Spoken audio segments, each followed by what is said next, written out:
Hello there, Vault Explorers. It is another late night, but it's a purposeful late night.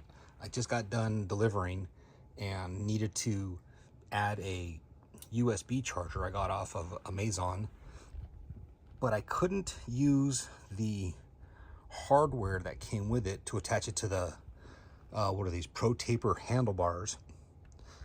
Yamaha, what the hell? This is a Honda.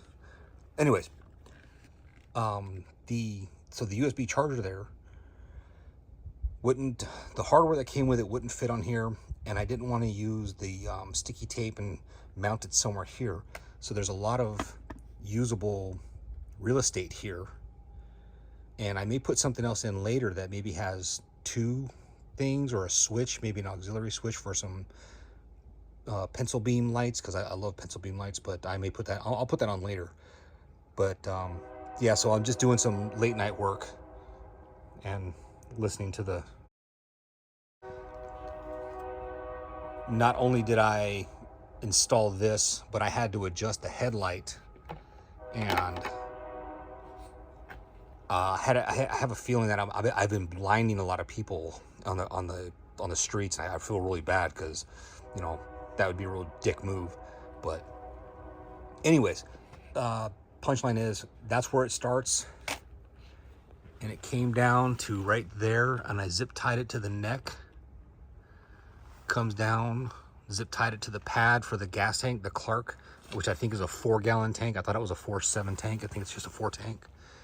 And coming down, blah blah blah, trying to use original fittings and original, you know, loops and whatnot, and, you know, true a zip tie on there, using another bit of stock loops there, stock loop there, and then running it into the battery compartment here. The only thing I don't know, and please someone feel free to correct me in a you know, polite manner. So I also have the trickle charger hooked up to this thing.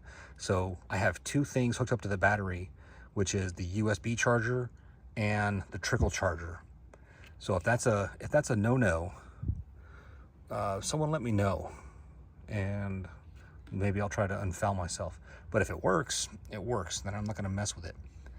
As of right now, I'm not going to mess with the battery relocation thingy. I don't even want to mess with that. If they make a smaller battery that I can jam in there, I'll go that route. But I don't see the, I just don't see the value of doing that. Like if I got a lithium ion battery and it just made the compartment lighter, I'll just keep it there. Putting it there and then moving this and moving all these wires just seems like a disaster waiting to happen. So like I said, if I can find a smaller battery that puts out the power cranking amps that I need, I'll put it in here and then just save the space and use it for whatever. Or if I can find a battery that cranks, and then I'll relocate just the battery, but leave, what am I looking at? The fuse box and the CDI box here. That would give me space for, you know, tools, emergency, whatever, documents and whatnot. And I'll go from there. So I'll get it put back together. This video is going to be obviously edited later and not posted for some time, but still doing deliveries with my homemade delivery system, and things are going good. The one thing I want to try to change out is this, because it's giving me anxiety. I want to put the stock turn signals on there. So that's just an overview of what's going on. I think little things that I've done. And yeah, that's it. Thanks for watching. We'll see you next time. All right.